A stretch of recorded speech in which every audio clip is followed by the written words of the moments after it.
السلام علیکم ورحمۃ اللہ۔ اعوذ باللہ من الشیطان الرجیم، بسم اللہ الرحمن الرحیم۔ رب اشرح لی صدری ویسر لی امری واحلل عقدۃ من لسانی یفقہوا قولی۔ عزیز طلباء، آج ہمارا اسلامیات کا لیکچر نمبر 9 ہے اور آج الدرس الاول باب یعنی سبق نمبر 2 کا پہلا لیکچر ہے۔ آج کے سبق میں غزوہ بدر کے میدان میں جہاں جنگ ہوئی تھی، جنگی میدان میں اللہ رب العالمین نے انعامات نازل فرمائے۔ ان انعامات کا اس آیت کے اندر ذکر موجود ہے۔ اگر ہم الدرس الاول الف یعنی سبق نمبر 1 میں دیکھیں، وہاں بھی اللہ رب العالمین نے انعامات کا ذکر فرمایا۔ ان میں جو سب سے بڑا انعام وہ یہ تھا، اذ تستغیثون ربکم فاستجاب لکم انی ممدکم بألف من الملائکۃ مردفین، کہ جب رسول اللہ صلی اللہ علیہ وسلم نے دعا فرمائی تو اللہ رب العالمین نے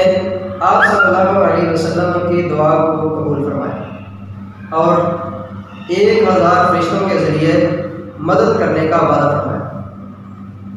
اور یہ بات ذہن میں رکھیں کہ جب آپ صلی اللہ علیہ وسلم دعا فرما رہے تھے تو وہ رات کا ٹائم تھا۔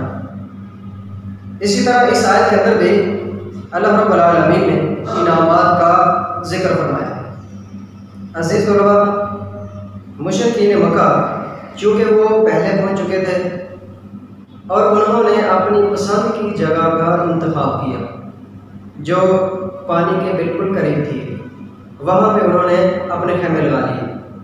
اور پانی پر بھی قبضہ کر لیا۔ اب مسلمان چونکہ تاخیر سے پہنچے، لیٹ پہنچے، اور مسلمانوں کے حصے میں وہ جگہ آئی کہ جہاں پانی نہیں تھا، وہاں پہ مسلمانوں نے پڑاؤ ڈالا اور صحابہ اکرام رضوان اللہ علیہم اجمعین میں سے ایک صحابی رسول حباب بن منذر رضی اللہ تعالیٰ عنہ، حباب بن منذر رضی اللہ تعالیٰ عنہ، یہ جنگی پلاننگ کے اعتبار سے بڑے ماہر تھے۔ یہ رسول اللہ صلی اللہ علیہ وسلم کے پاس آئے اور آ کر عرض کیا، اللہ کے رسول صلی اللہ علیہ وسلم، اس وقت جنگی پلاننگ کے اعتبار سے جس جگہ کا آپ نے انتخاب کیا ہے، جس جگہ پہ ہم موجود ہیں، کیا یہ آپ کا ذاتی انتخاب ہے یا وحی الہی ہے، یعنی اللہ رب العالمین کی طرف سے حکم ہے؟ تو رسول اللہ صلی اللہ علیہ وسلم نے فرمایا، یہ میرا ذاتی انتخاب ہے، یہ اللہ رب العالمین کی طرف سے حکم نہیں ہے۔ تو حباب بن منذر رضی اللہ تعالیٰ عنہ نے جگہ کی تبدیلی کا مشورہ دیا اور کہا کہ اللہ کے رسول صلی اللہ علیہ وسلم، اگر جنگی پلاننگ کے اعتبار سے دیکھا جائے تو جس جگہ پہ ہم موجود ہیں یہ جگہ زیادہ مناسب معلوم نہیں ہوتی، بلکہ مشرکین مکہ کے قریب جو چشمہ ہے، اس چشمے کے قریب والی جو جگہ ہے وہ زیادہ مناسب معلوم ہوتی ہے۔ اس طرح ہم کو وہاں سے پانی بھی حاصل ہو جائے گا۔ ایک اور روایت میں آتا ہے کہ رسول اللہ صلی اللہ علیہ وسلم اپنے صحابہ اکرام رضوان اللہ علیہم اجمعین کے ساتھ جب جنگ بدر میں اترے تو آپ صلی اللہ علیہ وسلم کی دائیں جانب جبریل امین بھی کھڑے تھے۔ اچانک آسمان سے ایک فرشتہ نازل ہوا اور اس نے آ کر کہا، اے محمد صلی اللہ علیہ وسلم، اللہ تعالیٰ نے آپ کو سلام کہا ہے۔ اور پھر اس فرشتے نے کہا کہ اللہ تعالیٰ نے آپ کے لیے ایک حکم بھیجا ہے، وہ یہ کہ حباب بن منذر رضی اللہ تعالیٰ عنہ نے جس جگہ کی تجویز پیش کی ہے ان کی یہ رائے درست ہے۔ رسول اللہ صلی اللہ علیہ وسلم نے جبریل امین سے پوچھا کہ کیا تم اس کو جانتے ہو؟ تو جبریل امین کہنے لگے، میں تمام اہل آسمان کو تو نہیں جانتا، البتہ یہ سچ کہہ رہا ہے۔ حتیٰ کہ رسول اللہ صلی اللہ علیہ وسلم نے حباب بن منذر رضی اللہ تعالیٰ عنہ کے دیے ہوئے مشورے پر عمل کرتے ہوئے جگہ تبدیل کی اور چشمے کے قریب والی جگہ پر جا کر پڑاؤ ڈال دیا۔ اب وہ جو جگہ تھی وہ ریتلی تھی، وہ صحرائی علاقہ تھا، اور اس جگہ پہ صحیح طرح پاؤں ٹکتے نہیں تھے، کیونکہ جو صحرائی علاقہ ہوتا ہے وہاں خشک ریت ہوتی ہے اور اس ریت پر چلنا بڑا مشکل ہوتا ہے۔ لیکن اللہ رب العالمین نے مسلمانوں کے لیے آسانی پیدا کر دی، اور جب صحابہ کرام رضوان اللہ علیہم اجمعین نے چشمے کے قریب والی جگہ پر پڑاؤ ڈالا تو ان میں سے ایک صحابی رسول سیدنا سعد بن معاذ رضی اللہ تعالیٰ سعد بن معاذ رضی اللہ تعالیٰ انہوں نے یہ تجویز پیش کی کہ کیوں نہ ہم سب مسلمان مل کر رسول اللہ صلی اللہ علیہ وسلم کے لیے ایک مرکزی قیادت تعمیر کر دیں، تاکہ اگر خدا نخواستہ ہمیں فتح کی بجائے شکست سے دوچار ہونا پڑتا ہے یا کوئی اور ہنگامی صورتحال پیش آ جائے تو ہم اس کے لیے پہلے سے ہی تیار رہیں، اور اللہ کے رسول صلی اللہ علیہ وسلم کو بھی کوئی نقصان نہ پہنچ پائے۔ چنانچہ سیدنا سعد رضی اللہ تعالیٰ عنہ نے درخواست کی کہ اللہ کے نبی صلی اللہ علیہ وسلم کیوں نہ ہم آپ کے لیے ایک اونچی جگہ پر چھپر تیار کر دیں، ایک خیمہ تیار کر دیں جس میں آپ تشریف رکھیں، اور ہم آپ کے لیے سواریاں بھی تیار رکھیں گے، تاکہ اگر اللہ تعالیٰ نے ہمیں فتح نصیب فرمائی تو یہ بڑی خوشی کی بات ہوگی اور ہم اس چیز کو پسند بھی کرتے ہیں، اور اگر فتح کی بجائے شکست سے دوچار ہونا پڑتا ہے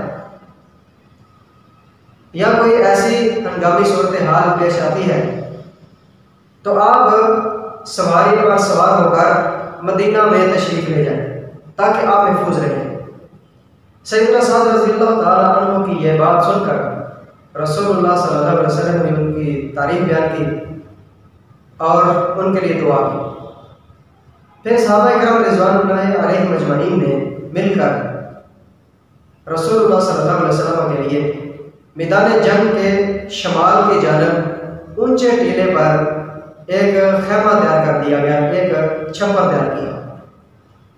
اس جگہ سے میدان جنگ کا پورا منظر دکھائی دیتا تھا، اور یہی چھپر مرکزی کمان کا ہیڈ کوارٹر تھا، اور اس کی حفاظت کے لیے سیدنا سعد بن معاذ رضی اللہ تعالی عنہ کی قیادت میں ان کی کمان میں ایک حفاظتی دستہ وہ تعینات کر دیا گیا تاکہ رسول اللہ صلی اللہ علیہ وسلم کی حفاظت کی جائے۔ اور اب ہم اس آیت میں جن انعامات کا ذکر کیا گیا ہے ان انعامات کا تفصیلی جائزہ لیتے ہیں۔ سب سے پہلے تو ہم اس آیت کا لفظی ترجمہ پڑھ لیتے ہیں۔ اس آیت کا جو مفہومی ترجمہ ہے یا اس کو ہم بامحاورہ ترجمہ کہہ لیں وہ آپ کے سامنے وائٹ بورڈ پہ لکھا ہوا ہے تاکہ آپ لوگوں کو اس کو یاد کرنا آسان رہے۔ تو ہم سب سے پہلے اس کا مفہومی ترجمہ پڑھتے ہیں۔ اس جب یغشیکم وہ طاری کر رہا تھا تم پر النعاسا اونگ، جب وہ تم پر اونگ طاری کر رہا تھا، امانتاً خوف دور کرنے کے لیے یا تسکین دینے کے لیے یا سکون دینے کے لیے، من وہ اپنی طرف سے، جب وہ تم پر اونگ طاری کر رہا تھا تسکین دینے کے لیے یا خوف دور کرنے کے لیے اپنی طرف سے، گورنر اور یونسلو وہ اتارتا تھا، علیکم تم پر، من کا معنی سے السماء آسمان، من السماء آسمان سے، ماء پانی، اور وہ تم پر آسمان سے پانی برساتا تھا یا اتارتا تھا، لیطہرا تاکہ وہ پاک رہے، تم کو بھی اس پانی کے ساتھ، تاکہ وہ تم کو اس کے ساتھ پاک کر دے، اور یذہب دور کر دے عنکم تم سے رجز الشیطان، رجز نجاست یا پلیدگی یا گندگی. الشیطان شیطان کی پلیدگی یا شیطان کی گندگی، اور وہ تم سے دور کر دے شیطان کی گندگی. واؤ اور لیئر بلا، تاکہ وہ مضبوط کر دے اعلیٰ قلوبکم تمہارے دلوں کو، اور تاکہ وہ تمہارے دلوں کو مضبوط کر دے. واؤ اور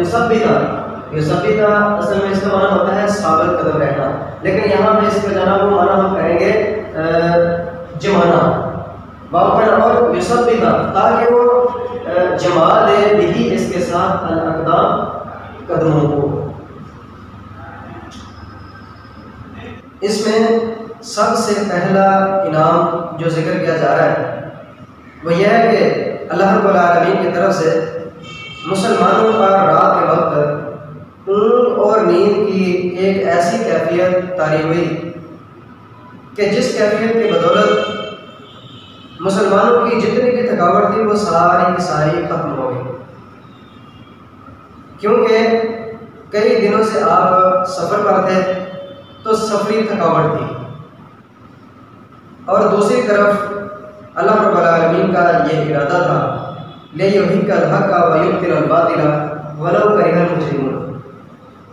کہ حق کو حق ثابت کرنا ہے اور باطل کو باطل ثابت کرنا ہے. اگر مسلمانوں کی ذہنی اور جسمانی تھکاوٹ کو دور نہ کیا گیا اور ذہنی طور پر ان کا ساتھ نہ دیا گیا، اور اسی طریقے سے ان کی طبیعت اور مزاج کے اعتبار سے بھی ان کا ساتھ نہ دیا گیا، تو پھر یہ مسلمان دل جمی کے ساتھ